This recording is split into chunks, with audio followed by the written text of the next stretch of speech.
All right, we're going to finish up chapter 12 today, which is solutions. All right, so we have molarity, which we have already covered, and molarity is moles per liter. But moles per liter is not good enough. It is moles of solute per liter of solution. All right, so your molarity, back a page here, is moles of solute per liter of solution. So you need to know that it's moles per liter, but you need to know even more. Moles of your solute per liter of solution. All right, so we have already done molarity. We've already done mass percent. All right, so when we do mass percent, it's the part over the whole. When we're looking at a solution, the part that we're looking for is the mass of the solute. The whole is the solution. Solution is solute and solvent. So when you find your mass percentage of a solute, mass of solute over mass of solution, and of course to get a percent, you multiply by 100. All right, so the new, well, before we get to the new ones, we have a question. All right. An experiment calls for 36 grams of a 5% aqueous solution of potassium bromide. We've already done this one. All right, anytime I have percent, I always will assume a 100 gram, and in this case, solution. All right, solution.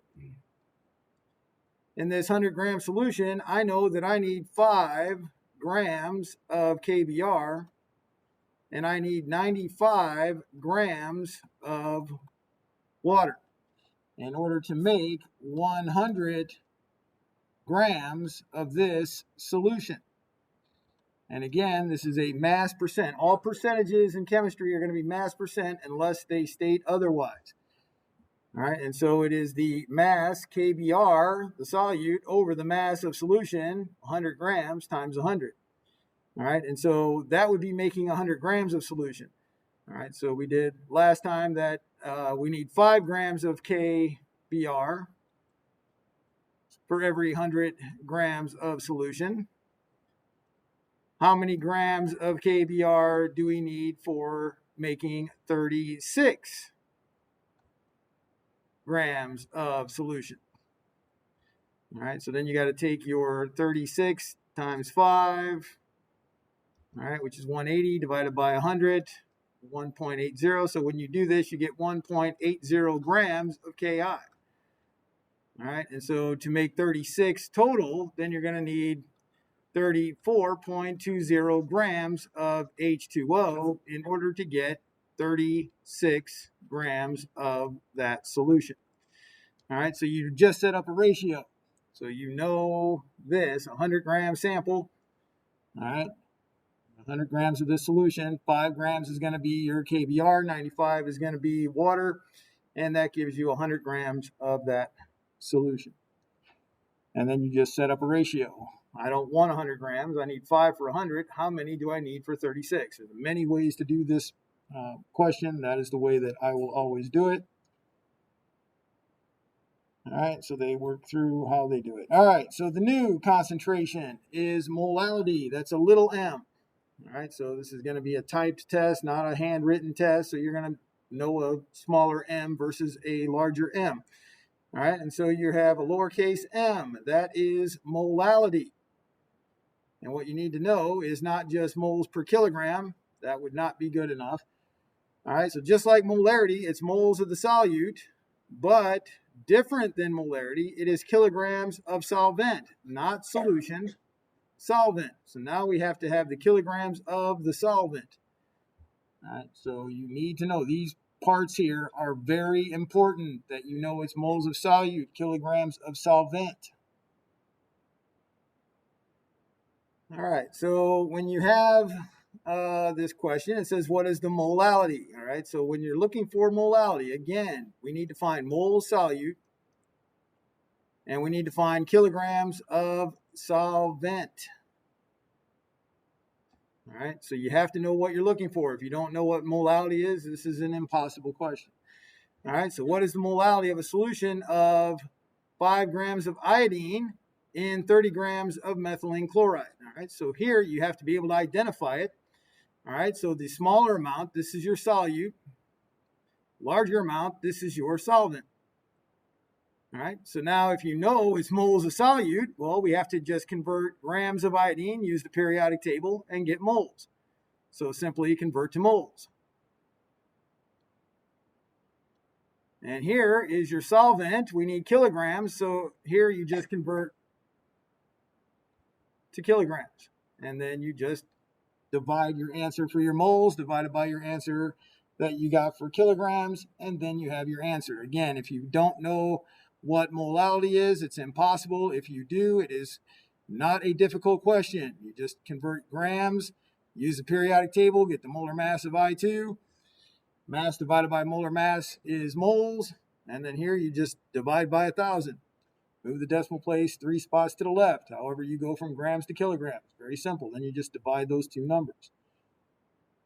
All right, and so when you take your mass of iodine and you divide by the molar mass of iodine, here's where you could mess up because iodine is 2 I's. It's I2 here, not just 1. All right, and so that's 253.8 grams per mole. And then, of course, K, you should know K is 10 to the third. And so, again, don't mess up converting from grams to kilograms. So we know that we need the kilograms in the denominator. So the grams in the numerator cancel the grams in the denominator, and you're left with kilograms in the denominator. The way I would do it is I would get an answer for my moles, I would get an answer for my kilograms, and then I would take my moles divided by my kilograms. Or you could do it all in one like they have done here. All right, mole fraction. All right, so that is the same as a mass percent, except it's in moles and it's not percent, so you don't multiply by 100. So here you find the moles of your solute divided by moles of solution. All right, that is not a one-step thing. Like the mass of solution is very simple. You just add up the 2 grams and you have your mass of solution. Moles of solution, you got to find your moles of solute. So I break this up into moles of solute plus moles of solvent.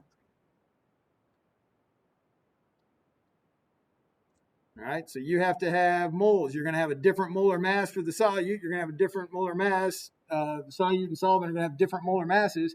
And so you got to find moles of your solute, then you got to find moles of your solvent, and then you add them together, and that gives you your moles of solution. And if it wanted mole percent, then you can multiply by 100. But mole fraction, that's it. You just divide those two numbers. All right, so this one is a similar question. So we again have our 5 grams of iodine, but this time we have 56 grams of the methylene chloride. And now we're asking for the mole fraction of each component. Now remember, percents add up to 100. So if you're doing mass percents, all your percents in your solution will add up to 100%. Your fractions add up to 1. All right, and so it says for each component, we want the mole fraction. All right, so you simply convert this to moles. First, you have to know that this is your solute. It's the one in lower amount. This is your solvent, the one in a higher amount. All right, so you just go to the periodic table. You find your molar mass of I2, divide by that number. You go to the periodic table, find the molar mass of carbon, plus 2 hydrogens, plus 2 chlorines, divide by that number, and you will have your 2 mole numbers. And you take your moles of your solute divided by the moles of solute plus the moles of solvent. All right, so again, you take your mass of your iodine, divide by the molar mass, that's your moles of your solute, I2.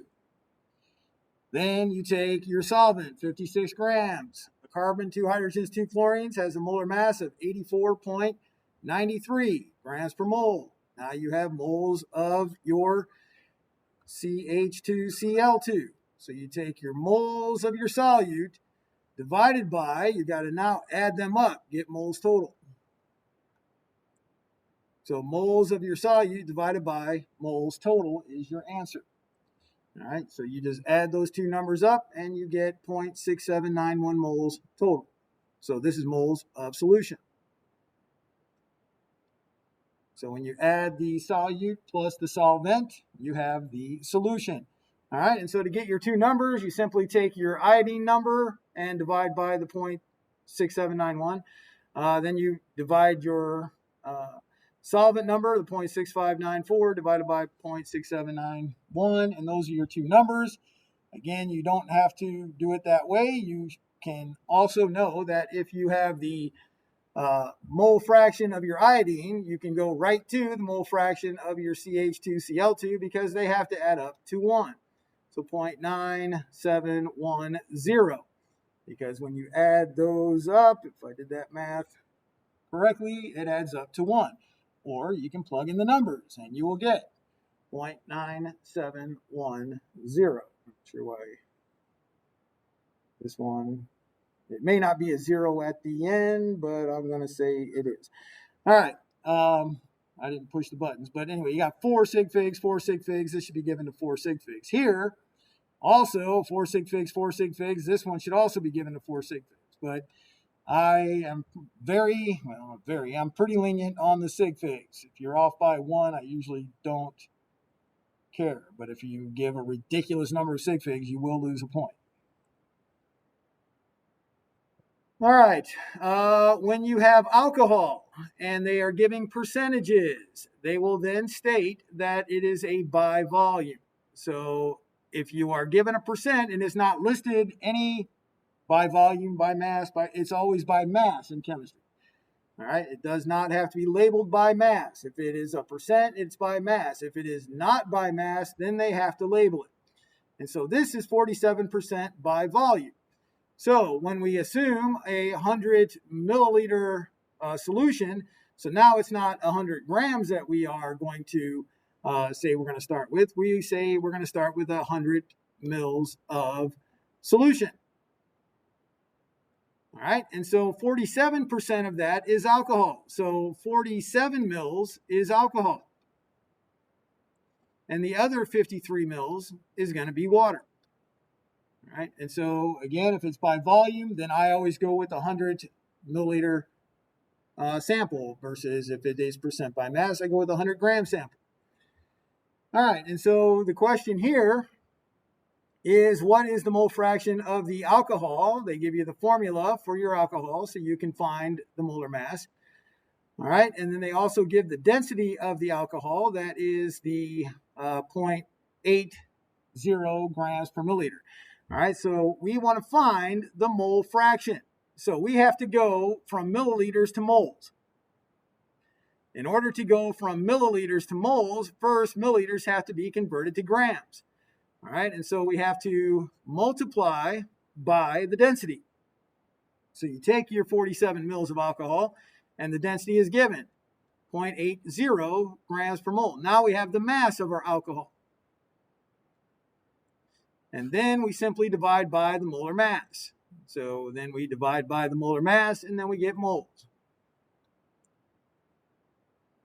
All right, so for your water, you're going to do the exact same thing. They don't give the density of water. Well, the density of water is 1. All right, so the density of water is 1 gram per milliliter. And so instead of saying we have 53 mils of water, we also then, that's the same as 53 grams of water. And then you divide by the molar mass, which is 18.02 grams per mole. And now you got your moles of water. So you got your moles of water, you got your moles of alcohol. And then you just convert that to your mole fraction. Moles of alcohol, then you got to add them up to get moles total. All right, so you take your moles of your alcohol divided by your moles total, and that is the mole fraction of the alcohol. All right, so again, all right, so it doesn't matter what size sample you are going to assume. They assumed a 1 liter sample or a 1,000 milliliter sample. All right, I always do, if it's a percent, I always do 100 mils. I'll show you the difference. If I pick 100, this is 47, and this is 0.816 moles. If I pick 100, this is 53, and this is 2.94 moles. And I add them up, and I get 3.76 moles. And then I take my 0.816 divided by my 3.76, and I get the exact same answer. The amount of solution you want to start with has zero effect. The density is the same, the mole fraction is the same, your concentration is the same, everything is the same. You just took more of it. And so it doesn't matter if you assume a 100-gram sample, or in this case, they assumed 1,000, or 100 mil sample, or 1,000 mil sample. You will get the exact same answer. If you want a 1 mil sample, it doesn't matter what size sample you want to start with. When I have a percent, I always do 100 because that makes the math much easier. The percentages just turn into that unit. All right, so the mole fraction of your ethanol is, or the alcohol is 0.22, and then of course, then the mole fraction of the water, the remaining is the water, and that is a 0.78. All right, because we know that the mole fractions will add up to 1. You would also get 0.78 if you took the 2.94 and divided by the 3.76. All right, so this is how you're going to see solutions. And this is a concentration. This is typed. That is a lowercase m. That means this is molality. That means that we have moles of solute per kilogram of solvent. You must know that, or you're not going to be able to do these problems. All right, so the addition of the calcium chloride prevents water from freezing. All right, and so it says, what are the mole fractions of your calcium chloride and the water? All right, and so we have our molality. So now we know that we have 3.6 moles of CaCl2 because that is our solute right there. And we also know that we have 1 kilogram. We'll use the same sig figs as you have in the numerator and in the denominator. You have 1 kilogram of water because water is the solvent. All right, so all of these solutions are going to be in water solutions unless they say that it is in alcohol. All right, so now all we have to do is find the mole fraction. Well, we already have the moles of calcium chloride, so we just have to convert 1 kilogram of water into moles. So you take your 1,000 grams, which is 1 kilogram, and divide by the molar mass, which is 18.02 grams per mole. And so now you got your moles of water. Here's the moles of calcium chloride. So you take the calcium chloride moles plus the water moles, you get then the total moles, which is the moles of solution, the solute plus the solvent. And so to get the mole fraction of the calcium chloride, you take your 3.6 divided by moles total. That's the mole fraction of calcium chloride. Then you can subtract from 1 and get the mole fraction of water, or you take your moles of water and divide by moles total, and you will have your 2 mole fractions. Again, if you don't know the units of molality, this problem is impossible. If you do, and you write it out like this, and you know that you have to have moles of calcium chloride, we've got it, 3.6, and now we need moles of water, you should easily be able to convert 1 kilogram of water into moles of water. All right, and so when you convert your 1 kilogram into moles of water, it is 55.5.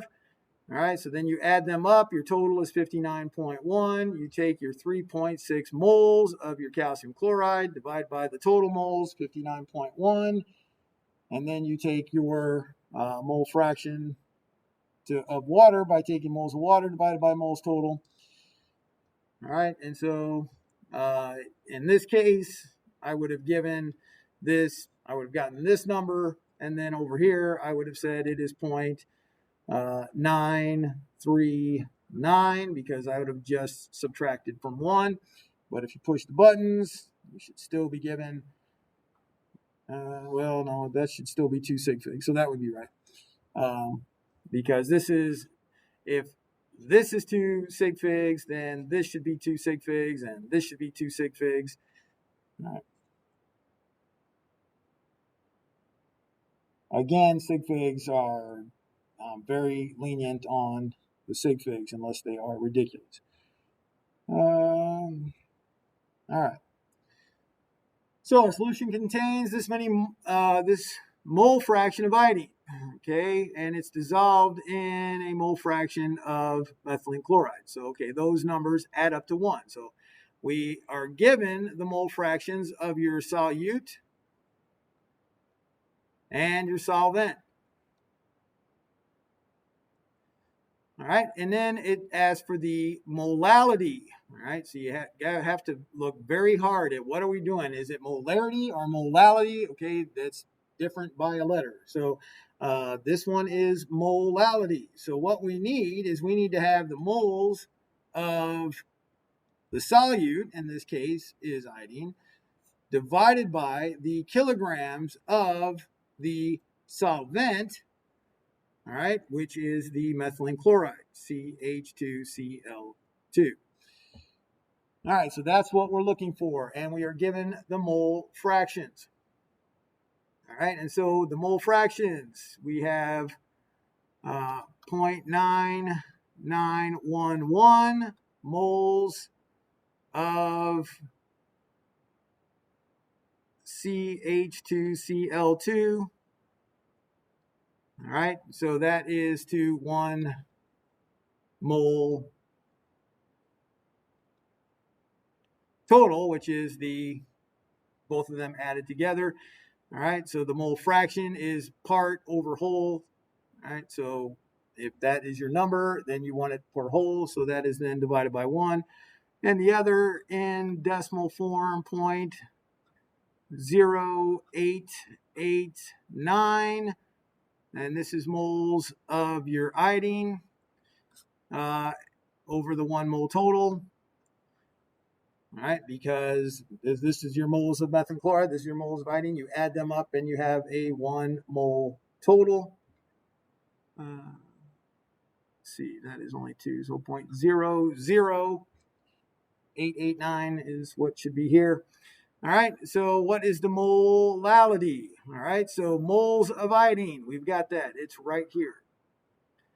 All right, and so then we need to find kilograms. So we have to convert this many moles to kilograms.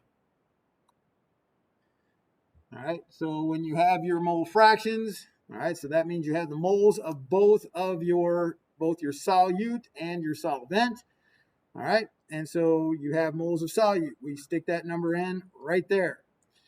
Then we have to use the molar mass. This time we're going from moles to grams, not from grams to moles. So you take your 0.9911 moles, and then you have to multiply by the molar mass, which is grams per mole. So you find the molar mass from the periodic table. You got a carbon, 2 hydrogens, 2 chlorines. All right, so that's then in grams, but we don't want grams. We want kilograms, and K is 10 to the third. And so then we have to divide by 1,000 in order to get that into kilograms. And so then you take this number, that's your denominator. So you got your numerator right here, you got your denominator by converting moles into kilograms, and then you have your molality. All right, so you take your 0.9911, molar mass is 84.93, divide by 1,000. So here is your kilograms of your solvent. All right, so you just put the moles of your iodine on the numerator, kilograms in the denominator, and then you have your answer for molality. So again, if you don't know the units for molality, you can't even start this question.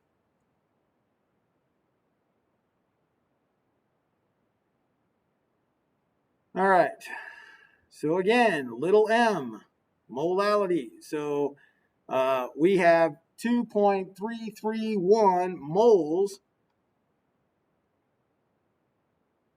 of your HC6H7O7 citric acid, all right, per kilogram. And then you have,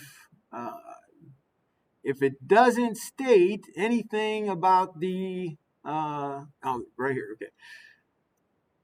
If it didn't say aqueous solution, if it just said solution, it is always understood. Water is the universal solvent. If water is not the solvent, it has to specifically give you the solvent. Right? So the last one was methylene chloride. So it gave you methylene chloride. This one doesn't have water written anywhere except for here where it's in code here. Aqueous solution means in water. All right, so this is what we have. We have 2.331 moles of our citric acid, the solute, per kilogram of the water, the solvent. All right, and so now we want the molarity of the solution. So now we have to go to the molarity. So molarity is big M. So we want moles of the solute, which is HC2H7O7, citric acid. Well, we got that already. That's 2.331. But in the denominator, we need to have liters of solution. All right, and they give us the density of this solution.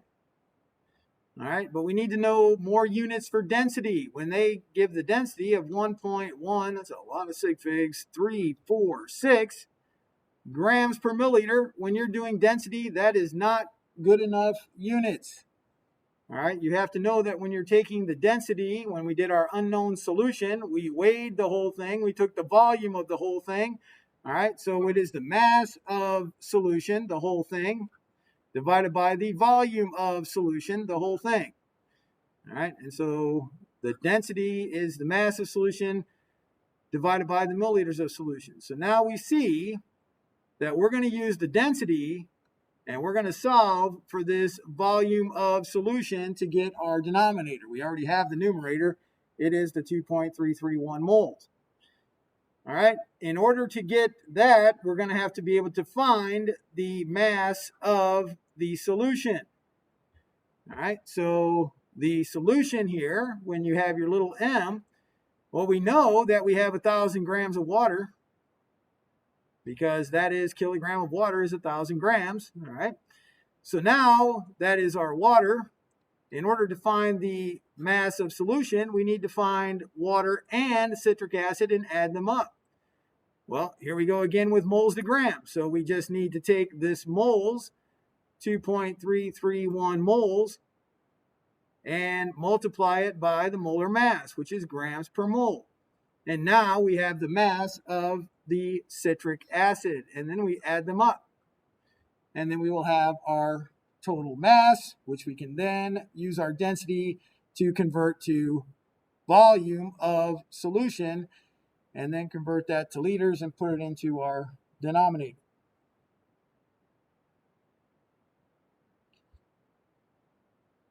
All right, and so the mass of the solute, again, the 2.331 moles multiplied by the molar mass. This is the mass that we have for our solute. Again, that was per kilogram of water. So when we add those two numbers up, this is our mass of solution. All right, so now we're going to take our mass of solution and then we're going to divide by the density. All right, so we take our mass of solution, we added those two numbers up, and then we have to divide by the density. Why divide? Because we have to have grams, canceling grams, and we need to have milliliters of solution in the numerator. We are trying to find the volume of the solution. All right, but we don't want milliliters, we want liters. And so we then convert into liters by multiplying by 10 to the minus 3. And so we see that our volume of this solution in liters is 1.2761. All right, and so then we have our answer. Molarity is moles. We already had that. That was the 2.331 moles of our citric acid divided by liters of solution, which is calculated at 1.2761 liters. All right, and so that is our answer. 1.827 moles per liter, or 1.827 big M.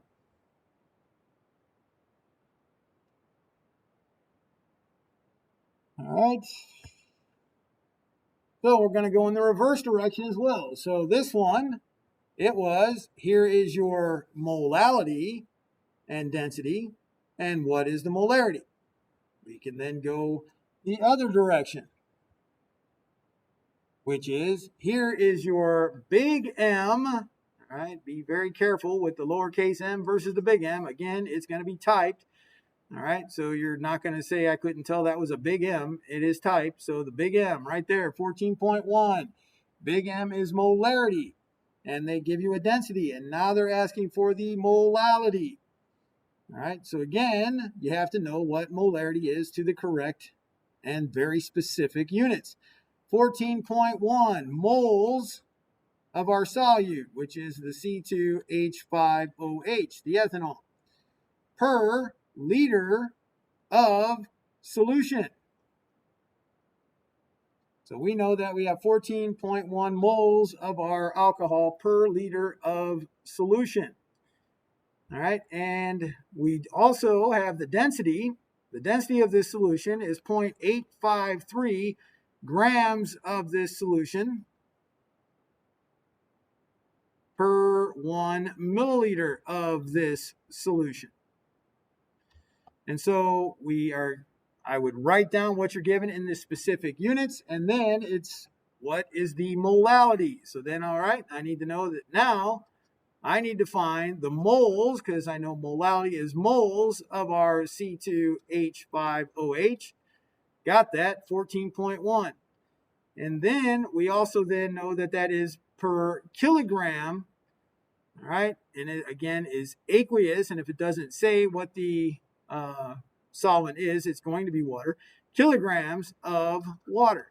So what we need to do is we need to know our amount of water and then convert it to kilograms, and we will have our answer. All right, and so from this information, we're going to have to find the kilograms of water. All right, so we know that we have 14.1 moles per liter of solution. All right, and so if we have a liter of solution, which is 1,000 milliliters of solution, we know that 1 liter of solution would have a mass of 853 grams of solution, because we have the density. So the volume times the density gives you the mass. All right, and so when you take your 1,000 mils, your 1 liter of solution is 1,000 mils. You see that this solution would have a mass of 853 grams. All right, so that is for both the solute and the solvent. Well, we have 14.1 moles of our ethanol. If we use the molar mass, we multiply this by the molar mass, which is in grams per mole. All right, and then the moles would cancel. Then we would have our mass of our ethanol, which is our solute. So here is your solution, which again is your solute plus the solvent. And now you convert your moles into grams. That's your grams of your solute. And so you could simply subtract the mass of your solute, and you would then have the mass of your solvent. And then convert to kilograms and put it into your denominator. So the moles is 14.1. And then once you find your kilograms, you put it in there and you push the buttons to get your molality. All right, so again, you've got your 1 liter converted to milliliters, which is 1,000 times your density. So this is your mass of solution. Your mass of your solute, we have 14.1 moles. You go to the periodic table, calculate that molar mass, 46.08. This is your mass of your solute. And so your solute, which is your solvent and your solvent, you subtract your solute, what's left is the mass of your solvent. And in this case is water. So this is your mass of water. All right, and so then you convert that into kilograms, and now you have your denominator. So you have your numerator, the 14.1 moles. You have your now denominator, 0.2033 kilograms. And now you have your answer for the molality of this solution, which is a 69.4 moles per kilogram. or 69.4 lowercase m. Molality.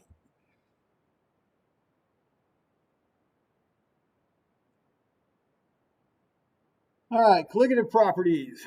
Colligative properties, only thing that colligative properties means is that you are going to only be dependent on the concentration. It doesn't matter what the identity is to some extent, because you're going to have ionic compounds different than molecular compounds, but that is covered as ions have this concentration. So it only is dependent on the concentrations of your ions or molecules in the solution. So we're going to do vapor pressure lowering, a boiling point elevation, a freezing point depression, lowering, I always call it freezing point depression, and osmotic pressure. So we will have all of these equations are going to be given, but you're going to have to know how to use them. All right, and so when you have a boiling point elevation, so if you're looking at boiling some water, all right, so you got some water, it's going to be 100 degrees Celsius. What you'll also notice is that when if you go up into a very high elevation, the boiling point is going to be lower because the pressure is lower. All right, and so a lot of times on packages of, say, mac and cheese, it'll say high elevation directions. All right, and they're always going to say to add salt. All right, so you're going to add some salt to your water. So you have some sodium chloride, you put that into your water, and now you have a higher boiling point. So this is going to increase the boiling point. All right, and so you're going to have a higher boiling point. And so that is going to be a boiling point elevation. It is going to take more heat to vaporize your liquid here. And that means that less of these water molecules are going to be in. So if you sealed this up before you heat it, not after you heat it, before you heat it, you seal it up, you're going to have less gas molecules here. All right, and so you got a vapor pressure lowering. So if you seal this up, here you got more gas vapors. Here you will have less gas vapors. All right, and it would take more heat to get more gas vapors, and a higher boiling point is what you would get. So your vapor pressure lowering is the same concept of why you have a boiling point elevation. All right, and so anytime you have a pure compound, you're going to have a higher vapor pressure. Anytime you have a solution, then that's going to have a lower vapor pressure.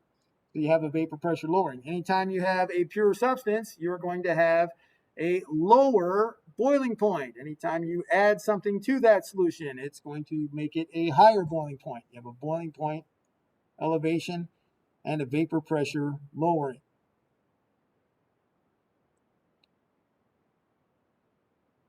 All right, so your delta P, this is your vapor pressure lowering. This is how much it's going to go down. So what you're looking for is you got to find the mole fraction. This is mole fraction. All right, so this chi, it's like fancy X here, that is the mole fraction, but we want the mole fraction of the solute. All right, and this little circle here means pure. So I need the vapor pressure of the pure solvent at that temperature. All right, and then you will then know your vapor pressure lowering. So that delta P is your vapor pressure lowering. All right, but it's very important to know that this is the solute's mole fraction and this is your solvent in order to see what amount your vapor pressure is going down. All right, so eugenol, pale yellow liquid, dissolves in ethanol. It has a boiling point of 255 degrees Celsius. All right, so this vapor pressure, we know it's very low. All right, when you have a high boiling point, you have a very low vapor pressure. All right, takes a lot of energy to get it into the vapor pressure. Not much of it is there at room temperature. It can be considered non-volatile, so it is.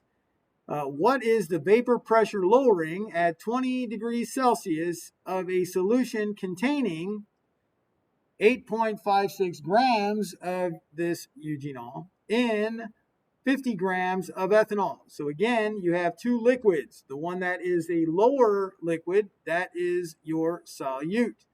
The one that has more of the liquid, that is your solvent. All right, so the vapor pressure of ethanol at 20 degrees Celsius is 44.6 millimeters of mercury.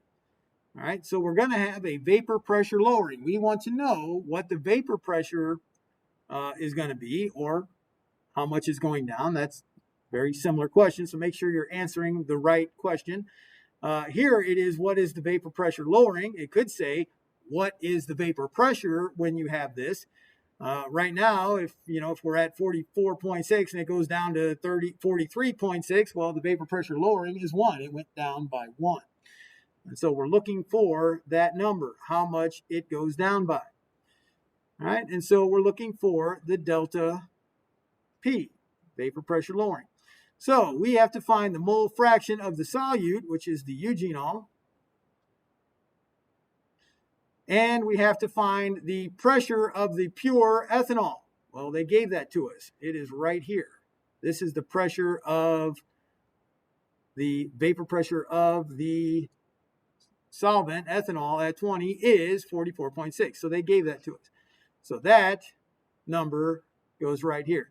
So all we have to do is find the mole fraction of eugenol. And to do that, we take our 8.56 grams of eugenol, which they give us the formula for right there, C10H12O2. So we find the molar mass. You take your mass, divide by the molar mass, you got the moles there. And then we need to do the same thing for the ethanol. So the ethanol, right here is the formula for the ethanol. We have the mass of ethanol. We divide by the molar mass. Now we have our 2 moles. So we take our moles of solute, and then we divide by the moles of the solute plus the moles of the solvent. And then we plug that number in right here, and then we push the buttons and get our answer. All right, so again, they gave us the solutions. They told us how much eugenol. They told us how much ethanol. So we look up the periodic table and find the molar mass. And then we have our moles of our solute, eugenol. And then our solvent. So we have mass divided by molar mass, moles of the solvent. We add those two up, total moles. This is the moles of our solution. And so to find, again, you need to know that this equation requires the moles of the solute. Mole fraction of the solute, moles of the solute, divided by the moles total. All right, and so this is the number that we need times the pressure that they gave us.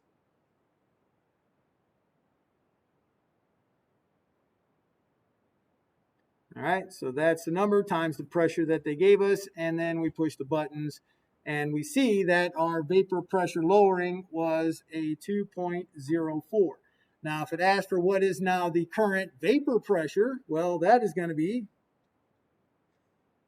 to the correct sig figs, 42.6. All right, so if it wants the vapor pressure now, well, if it lowered by 2 and it was 44.6, well, it's 42.6. So you have to be careful with the question. Are they asking for how much did it go down, or are they asking for what is the current vapor pressure?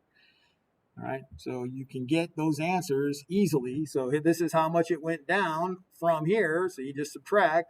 So this is what the vapor pressure is currently.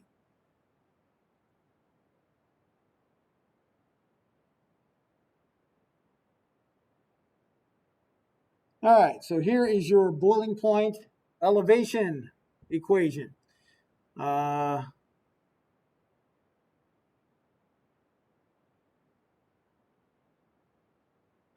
right, So your boiling point elevation, what you need to know is when you get a delta T sub B, that is how much it's going up. You need to know that it is a boiling point elevation. You have to know that whatever number you get here, that is how much higher it is than the normal boiling point. All right, so the M here is molality. So the equation that's going to be given to you is your delta T sub B is equal to I C sub M I K B C sub M. Yes, delta T sub B is equal to I K B C sub M. I believe that is the one that's going to be on your chart. All right, so they may have changed this from C sub M to just M. I don't know if I like that, but maybe they have done that. It's usually C sub M. And what C sub M is, and it's C sub lowercase m, that means it's the concentration, and that is in molality. Or simply put little m, and that means molality. Although little m to me means mass, and I don't necessarily like that, but whatever. In the older versions, maybe this one too, I haven't looked in this one to see a change. This is the first time I've seen a change. It should be your concentration in molality. So that's what this means. I will write it as C sub M because I like that way better. Now the I is going to come in later. I don't know why they do it later and not now, because now they're only going to do things that are molecular. All right, so your I value is ions in solution.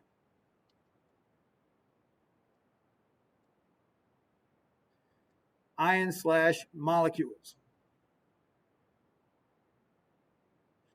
All right, so if we're looking at glucose, C6H12O6, the I value here, well, there's no ions, so that's why I put or molecules.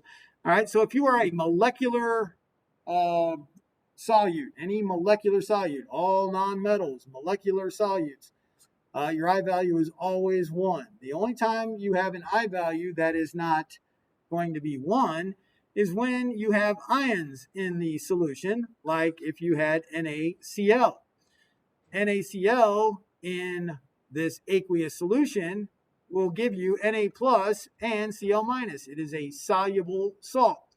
And so now you have 2 ions in solution. And so if you had sodium chloride, your I value would be 2. If you had calcium chloride, CaCl2, then you put that in water and it is soluble. All halides are soluble except for silver, mercury, lead. You get a calcium plus 2 and a 2Cl minus. And so your I value here is 3. All right, so for any molecular compound, it is simply a 1. One molecule, and they're not even putting it here. They're saying I'm only going to deal with molecular compounds now, so I'm not going to put this value in. And then later they're going to now I'm only going to deal with ionics, but the test is going to have both molecular and ionic molecules. You need to know that it's not always 1. It is 1 when it's molecular, and it is more than 1 when it is an ionic compound. All right, so same for the freezing point, except this time you're going to get a delta T, and this one is sub F, and that is going to be your freezing point depression. That's how much it goes down. And I didn't mention this, but the K is a constant. So over here, you got a boiling constant. KB is a constant. Doesn't say that anywhere, does it? All right, so KB is simply a constant. All right, so it is a constant for boiling. B for boiling. Change in temperature, B, boiling, B, boiling. All right, and then you have your freezing point depression. Change in temperature, F, freezing, KF, constant for freezing. And so there is a chart with a bunch of KF values in it. All right, so again, the equation you're going to get is delta T sub F is equal to I KF C sub M. All right, freezing point depression, whatever number you get here, if it's 5, that means it went down 5. All right, so you have to know that that is a freezing point depression. If you had a boiling point elevation, delta T sub B, and that's 5, that means it went up by 5. All right, so you have to know that these are going to be positive numbers. You need to know that the boiling point goes up, boiling point elevation, freezing point goes down, freezing point depression. Again, C sub m, or simply lowercase m, that is in molality. And then their I is the same as before, ions in solution. All right, so here is a question. Solution is made up of eugenol again, and this time it's going to be in diethyl ether. All right, it gives you the molality. So there is the molality. And it says, what are the freezing point and boiling point? So we have asking for freezing point and the boiling point of this solution. All right, and so then you have to go to a chart in the book. All right, and then you see that ether is listed. All right, and so the boiling point, so freezing and boiling point, that's going to be given in that chart. So there it is. Freezing point is negative 116.3 degrees Celsius. Boiling point is 34.6 degrees Celsius. You will also, in that same chart, find the constants. All right, so the constants. All right, so your freezing point, so K sub F, 1.79. And the boiling point elevation, K sub B, 2.02. All right, so you will look all of these up in the chart, or they'll be given to you in the problem. All right, so we're going to find our delta T sub F, and that is equal to I KF C sub M. We will find our delta T sub B, and that is equal to our I KB C sub M. All right, so this is your C sub M. They gave you the concentration, and they gave it to you in molality. So you simply plug that in. 0.575 is plugged in. All right, and then your I value, so this is all nonmetals. All right, so the only time you're going to have an I value that is more than 1 is when you have a metal and a nonmetal, an ionic compound. And so here your I value is 1. Any molecular compound, all nonmetals, your I value is going to be 1. All right, and so you put in 1, KF. They give you that number, 1.79. So you simply take 1, the 1.79, and the 0.575. And you will have your delta T sub F. All right, so the question is not what is the delta T sub F. The question is, what is the freezing point? Well, the freezing point was negative 116.3. When you push the buttons, you'll see how far down that goes. So it is going to be less than the negative 116.3. And do the same thing for the boiling point. Your I value is 1. KB is given 2.02. C sub M, 0.575. You push the buttons. All right, and so you have to know what to do with that number. The boiling point is 34.6. You have to add this to that 34.6 because the boiling point is an elevation. It goes up from there. All right, and so when you get your numbers, again, so you have your delta T sub F. When you push the buttons, you get a 1.03. You have to know that that is going to go down by 1.03. It is a freezing point depression. So this is a negative 117.3 degrees Celsius. That is the new freezing point. It went down by 1.03 degrees Celsius. When you do your delta T sub B, you get a delta T sub B of 1.16 degrees Celsius. So now you got to add that to the 34.6 plus the 1.16, and now you have an increase. It went up to 35.8 degrees Celsius. All right, so you have to know what the delta T sub F means. That is a freezing point depression. It's going to go down by that much. You have to know what boiling point elevation means. It's going to go up by that amount. And you will then get your new freezing point and your new boiling point.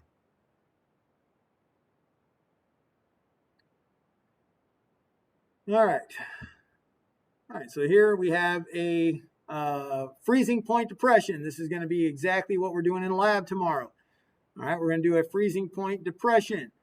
All right, so you have molality of a solution, 58.1 milligrams in 5 grams of benzene. So again, that milligrams is much less than grams. So here's your solute. Here's your solvent. All right, so the molality was determined to be 0.0784. What is the molar mass of this solute? All right, so, well, it's not like we're going to do it tomorrow. I would have had you calculate the actual molality. So, unfortunately, they didn't give us the data. They just gave us the answer. So, they did the delta T sub F is equal to I Kf C sub M. All right, so they did the freezing point depression. So they did this in the lab. So they took benzene and they froze it, and they got the normal freezing point for benzene. And then they added 58.1 milligrams of this anethol, and they froze it again. And then they have a lower freezing point this time. And so they did that and said, okay, it went down by whatever went down by, 5 degrees Celsius, whatever. And then the I value. All right, so anytime you have something you don't know what it is, like this, the I value is 1. You will know an ionic compound, sodium chloride, calcium chloride, potassium iodide, whatever. You're going to know when you have an ionic compound. If you don't know what the structure looks like, well, your I value is 1 every time. Kf, you just look it up. And they solved for the C sub M, the molality. And that's where they got the 0.0784 moles of anethol per kilogram of benzene. All right, so again, it is molality, moles of your solute. Anethol is a solute. Kilograms of the solvent. The solvent is benzene. All right, but the question is, what is the molar mass of this anethol? So what we need to find, all right, here is the mass per mole. Well, here's the moles of the anethol right there, 0.0786. So to get the molar mass, that is going to be the mass of the anethol divided by the moles of the anethol. All right, so we have the moles, and now we need to find the mass. All right, so when you have your 5 grams of benzene, well, actually, we can do it that way. We're going to do it a different way. All right, so that's the moles. We could find the mass, or you can say, here's my mass right here. That is my mass. I added 58.1 milligrams of anethol, so I convert that into grams. And that is 0.0581 grams of anethol. All right, and so when I have this much anethol, I need to know in 5 grams of benzene, I have to know how many moles. Well, I know that I have 0.0784 moles of anethol if I had a kilogram of benzene. But I don't have a kilogram of benzene. I have 5 grams of benzene. And so I have to convert the 5 grams of benzene into kilograms.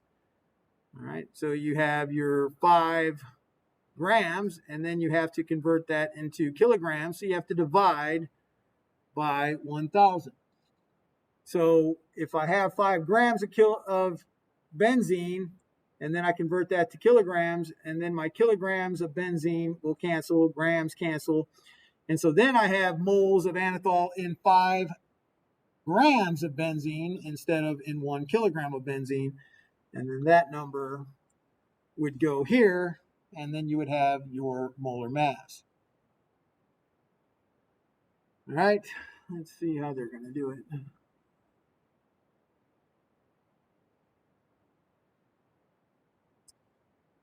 So they got their molality, moles. Okay, so, all right, so then they converted their 5 grams into kilograms.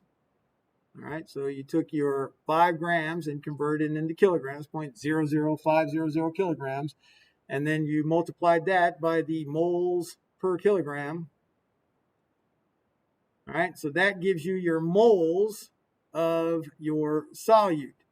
And then the mass of your solute, that's how much you added, the 58.1 milligrams, where milli is 10 to the minus 3. And then you take your mass of your solute divided by the moles of your solute, and you have the molar mass of your solute, which is the 148 grams per mole. All right, and so that compound that you don't have a structure for, you now have the molar mass for. So again, we're going to have this in lab tomorrow. You're going to have an unknown, and the unknown thing about it is, what is the molar mass?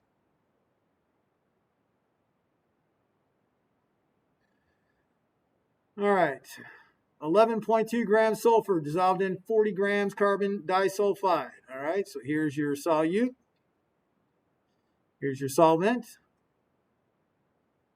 The boiling point elevation of carbon disulfide. Okay, so they told us how much it went up. The boiling point elevation, it went up by 2.63 degrees Celsius.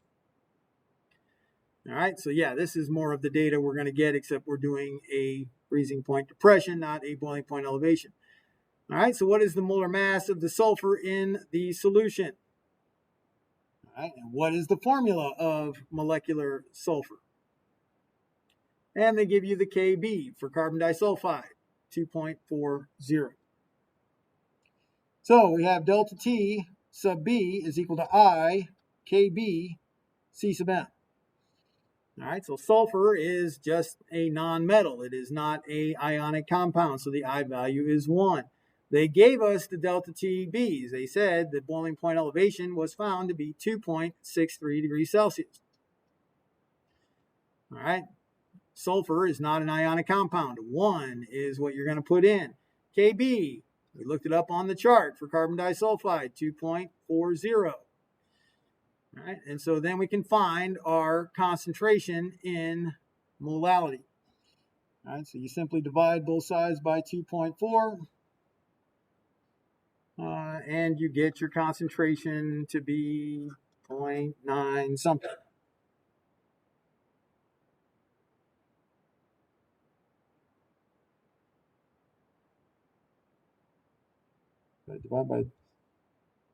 I divided by 2.4 and got 0.9 something. All right, that's ridiculous. All right, 1 point something. All right, 1.0 something. 1.096. Yes. All right, so this is where the last problem started. They said we did the freezing point depression, and we found that the molality was a given number.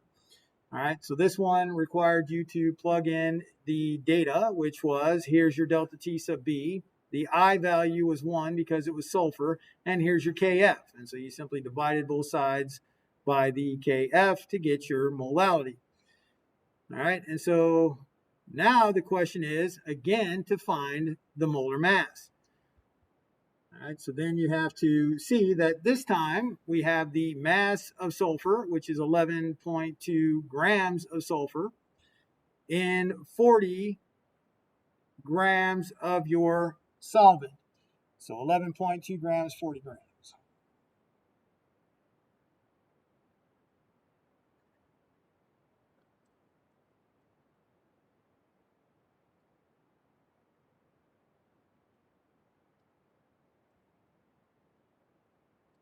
All right, and so when we want to find the molar mass of the sulfur, we take the mass, 11.2 grams, and then we have to see how many moles is associated with that.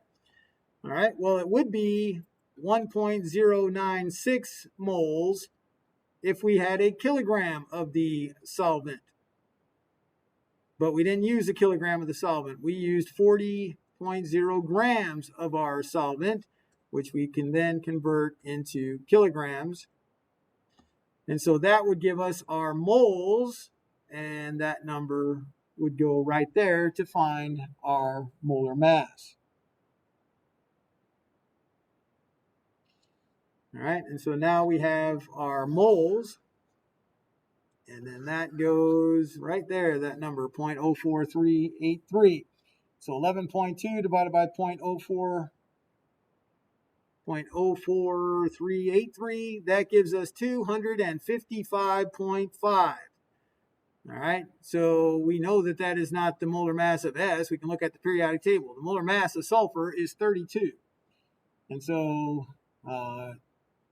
then we have to take our 255.5 divided by our 32.065, and we're going to get an integer, all right, for this is an integer. And so we have S8 is the molecular formula for your sulfur. All right, so when you're finding a sulfur, it's not going to be a 7.9 or a 8.1. It is S8. So you will give it to the integer.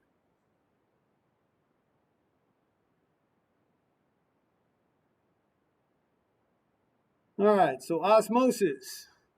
All right, so osmosis, solvent flow.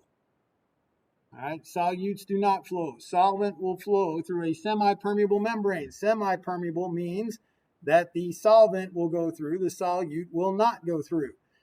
All right, and so, and then at some point, you're going to equalize the concentrations on both sides of that membrane. All right, so again, semi-permeable. Solvent will flow, not solute.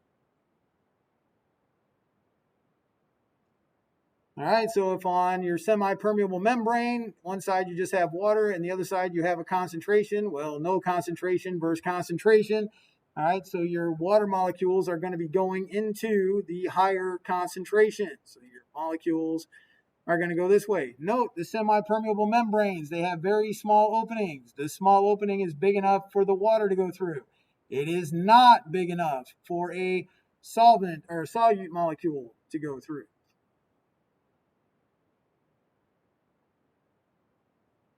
All right, and so if you put a semi-permeable membrane in a thistle tube, all right, and then you have water here, and then you have a glucose solution that's inside. All right, and so just like the last picture, the water is going to be going into the thistle tube, all right, to trying to equalize this concentration. And so as the water's going in, you will see the water rise up the thistle tube. All right, and then this is going to stop once it hits a high enough level that it's under a higher pressure, which is called then the osmotic pressure. And so at some point when it gets so high, it's going to stop, and that's when it reaches its osmotic pressure, just when osmosis will then stop. All right, and so your osmotic pressure is pi. All right, so once you have reached this osmotic pressure, then you're going to be at equilibrium, and you're basically that means for every water molecule that goes into the solution, the other one's going to go out of the solution. And so it's going to maintain this height because this is the pressure at which you reach equilibrium. And osmosis is going to stop. And it's dynamic equilibrium. They're still moving, but the volume is no longer going up.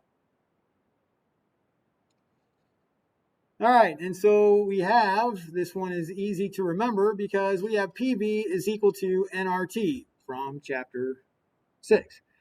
All right, and so if we solve for pressure, pressure is equal to nRT over V. And we know that N is moles and V is volume, and this, and PV is equal to nRT, the volume is always in liters. So we know that that is moles per liter. And so now we know moles per liter is molarity. So we can do then our, instead of P, because P is pressure for a gas, we're doing pi, which is osmotic pressure. All right, and so that is equal to molarity, moles per liter, times R times T. And so this R is the same R as PV is equal to nRT. Your R value, 0.08206 liter atmosphere per mole Kelvin. All right, and again, as always, if you've got T, it's got to be in Kelvin. Do not put a Celsius temperature in for T ever. Delta T, well, that's different. T, always in Kelvin.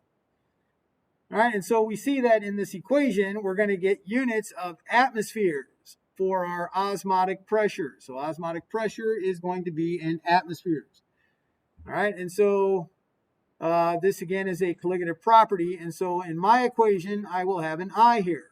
Okay, so right now this PowerPoint is dealing with only molecular compounds, and then later it's going to do ionic compounds.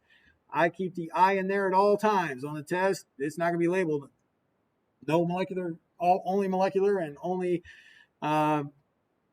ionic. They're going to be mixed in throughout the test. So if you always have the I there and know if it's molecular, you just put in a 1, then everything works out great. And so your final equation is pi is equal to I MRT, where pi is your osmotic pressure, M is your molarity. And that is in moles per liter, moles solute liter of solution. All right, this will be the last one we got. All right, so we got 21 degrees Celsius. Question is, what is the osmotic pressure? Now they're asking for it millimeters of mercury. So you're going to get your answer in atmospheres, then you have to convert it to millimeters of mercury. All right, so we got 1.5 grams of dextran dissolved in 100 milliliters of an aqueous solution. And then they give you the molar mass. I always give grams per mole. So you got to convert grams to moles by dividing by this given molar mass. And then you convert that into liters, 0.1 liter. All right, so that's going to be how you get your molarity. This you add 273.15. That is your T. All right, so we're talking about polymers, dextran. We're not talking about sodium chloride. All right, so the I value is 1. We're not talking about an ionic compound.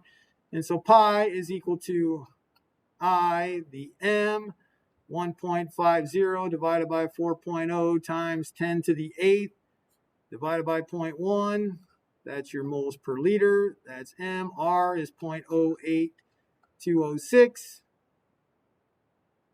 And your temperature is your 294 Kelvin. And when you push all the buttons, you will get atmospheres. We don't want atmospheres. We want millimeters of mercury. And so you have to then multiply by the 760 in order to get your osmotic pressure in millimeters of mercury. All right.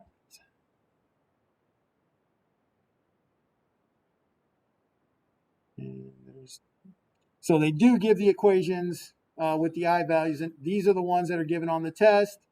Again, if it's a molecular compound, I is just 1.